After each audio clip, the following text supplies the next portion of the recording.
VCD6 is a game about monkeys popping balloons. You then get money from popping the balloons, and can spend that money on upgrading your monkeys by choosing one of the 3 upgrade paths.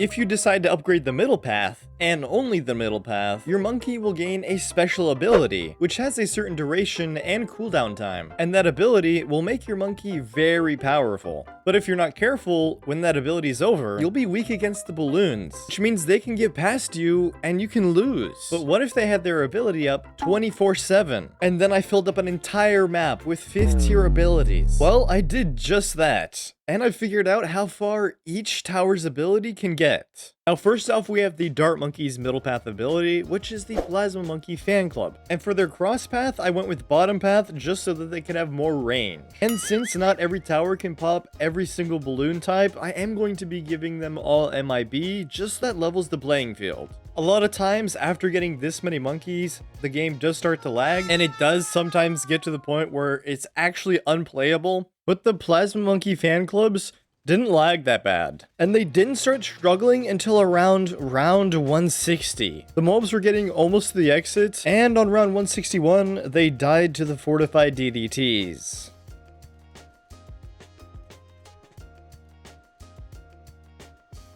Now, funny enough, the Perma Charge will now be permanent because of the mod that we're using that allows the abilities to be running 100% of the time. Normally, the boomerangs would be able to hit every single type of balloon if their ability was up 100% of the time, because there's a monkey knowledge point that allows them to see camo when their ability is active, but I don't have any monkey knowledge enabled, so I did need to get an MIB. Now, seeing as how one Perma Charge does more damage than one Plasma Monkey, the boomerangs were able to do much better than the Plasma Monkey fan club, being able to beat the rounds that the Plasma Monkey fan club died on very easily. And the Perma Charges got to round 190 before dying to the insides of a bad.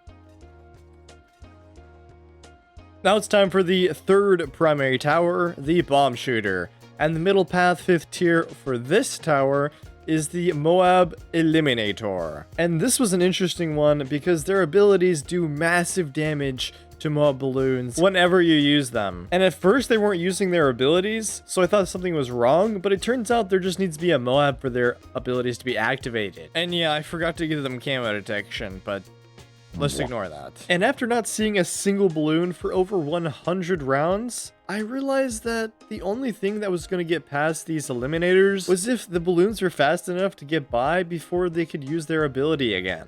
And that happened to be on round 214. The middle path tack shooter is called the Super Maelstrom, and filling an entire map full of them gave this really weird illusion like they were all connected. It reminds me of like a conveyor belt or a bunch of connected gears. Of course, the Maelstrom ability shoots blades everywhere on the map, and having so many of them, there wasn't a single spot on the map that wasn't covered in flying saw blades. And for some reason, whenever there were no balloons on screen, there was no lag. But as soon as there was balloons on screen, I lagged so bad. But I suffered through it to figure out how far this tower could get. But I did make one mistake, and I accidentally bought the call to arms, and since abilities are up 100% of the time, all my towers got the call to arms ability. So this wasn't a completely fair test, but I'm not redoing it. And funny enough, the Super Maelstroms got to one more round higher than the Plasma Monkey fan clubs. The middle path Ice Monkey's ability is called the Absolute Zero. And after trying to fill up an entire map with them, I realized the game was going to be way too laggy to be even able to continue. So I ended up having to sell a lot of them just so that the game would run. Now usually when you use the Ice Monkey's ability, the screen looks like this. So I thought when they all use their abilities at once, continuously, the screen would just be white. But luckily that was not the case. They would all just do a little twirl and the balloons would freeze. The Ice Monkeys didn't do very much damage to the balloons at all, but they did manage to beat round 98.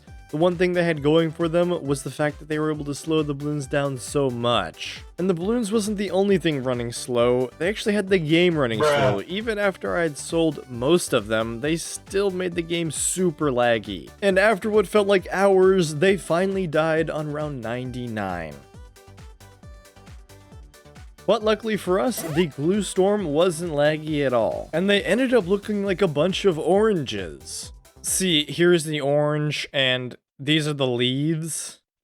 Now you'll never unsee it. And when all of their abilities are active, they just start waving their tentacles around. It looks so silly. Now, I wasn't expecting them to get very far, but they did manage to get all the way to round 40. They would have gotten farther, but the only damage they do is from their top cross path, corrosive glue, and the glue storm itself, which adds 2 damage to any balloon. Now, on to our first military monkey, the sniper. But for some reason, the abilities were not working for the sniper monkey. So I decided not to test the sniper out, because the care packages don't even help the sniper get any farther, so this would just be like seeing how far a bunch of normal snipers can get. I did, however, activate as many care packages as I could just so we could see what the map would look like with all the airplanes. For the 2 water towers, I had to spend a bunch of monkey money buying inflatable pools, so if you want to help the channel out, make sure to use code RUBBY in the BGD6 and Bloons TD Battles 2 shop. Now, the fact that they have to be in inflatable pools means you can't put as many of them down as land towers. But that didn't matter because of how strong these submarines are. When it comes to fortified bads, these submarines have no problem destroying them. But on round 163, there were no Moabs to trigger the preemptive strikes ability. And so the submarines died. Now for the Buccaneers, I did need to give them the MIB because I went with the top cross path, which gives them more damage, but doesn't let them see camo. And the middle path upgrade for the Buccaneer is called the Pirate Lord, which ropes in up to 2 ZOMGs or 6 normal Moabs, which is absolutely insane. And with all of their abilities being infinite and there being so many of them, not a single mob's getting past that isn't a bad balloon. And the bad balloon that did the Pirate Lords in was the last bad that spawned on round 162. I don't know why, but placing down the ace monkeys was super satisfying. And when all of their abilities were activated, it looked like a million little nukes going off. And they were doing so much damage that even round 140 couldn't get past the first bend. And the Sarbombas would stun anything under a bad balloon, so nothing could get past. Until the fortified BAD on round 200 showed up.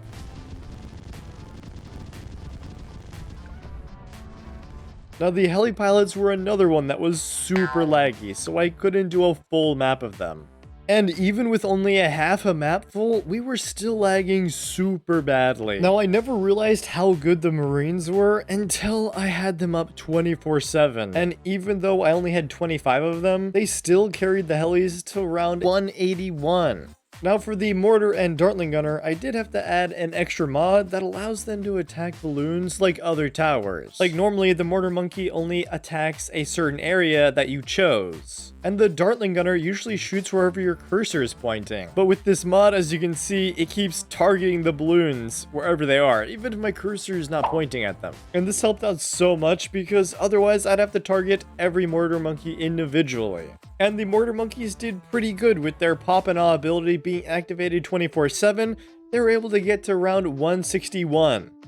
The middle path Dartling gunner was another really satisfying tower to place. Whenever I placed one down, they would all turn slightly towards my cursor. And once I was finished, they all looked toward the center of the screen as if to say, "You are the chosen one." Now you're probably noticing by now all the towers are attacking a little bit slower than usual, and that's because I reduced their attack speed and increased their damage by the same amount to reduce lag. And even though the mads were attacking slower than usual, it didn't matter because the rocket storm covered the entire screen, making it extremely hard for any small Moabs to get past, and doing tons of damage to BADs. Doing this got them to round 195 before dying to fortified ceramics. Of course ceramics were the mad's undoing.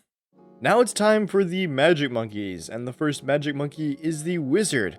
The middle path for the wizard is the Wizard Lord Phoenix. When you use its ability, it transforms into a darker phoenix and flies around shooting fireballs. But when they have infinite abilities, they don't transform into phoenixes, but we still get the 2 phoenixes that we would normally get, so we're getting extra damage. And oh boy, did the wizards get far. They got all the way to round 270, which is so crazy, which is farther than any other tower has gotten to this point. The next tower is the middle path for the super monkey called the anti-balloon, and its ability is a super high damaging pulse. And with all of their abilities being used infinitely and in rapid succession, we were flying through the rounds. And the anti-balloons were doing so much damage, they even got past round 300. But in the end, they died on round 304 to the fortified DDTs from a bad. After almost filling a map up with ninja monkeys, I realized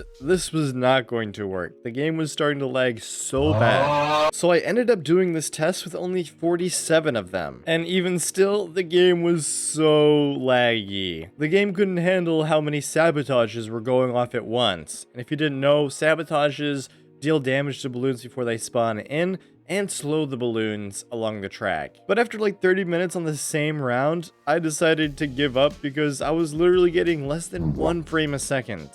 Next were the alchemists, and things were looking pretty promising because there was 0 lag after placing a full map of them. But as soon as I started the rounds, this is what it looked like. So I had to reduce the number of transforming tonics that I had until I was able to actually play. And they eventually got to round 140 and died. The next tower was the Middle Path Druid, which was the Spirit of the Forest. Now the Spirit of the Forest's ability doesn't add any more damage, it simply makes more money. But one thing the Spirits of the Forest do have are these vines that travel along the track, and since there's so many of them, there was so many more vines to deal that much more damage. But even with all the extra vines, the Spirit of the Forests were not able to keep up with the Moab health ramping and eventually died on round 180. And for the latest tower added to BTD6, the Mermonkey. The middle path is the Poseidon. When you use its ability, it shoots out bouncy ice balls and sends a wave of water to crash into the balloons. Now the Poseidons already do a bunch of damage by themselves. Since there was a full map with infinite abilities, they were able to get really far, all the way to round 200. Alright, let's see how far we can get with our middle path farms. Infinite abilities. How much money can we make before we die? We got 1,000,000. 1,400,000. Let's freaking go. The Spike Factory is just one of those towers that is like impossible to test whenever you do these kinds of things because they create so much lag and they do so much damage. Basically, the rounds are infinite depending on how many spikes they have down at once. Now we all know how far the Middle Path Village can get, and that's to round 5. Because it has no attacks, it simply buffs other towers. For the Middle Path Engineer Monkeys, the Ultra Boost, I was not able to stack the boosts whenever I tried boosting one of them.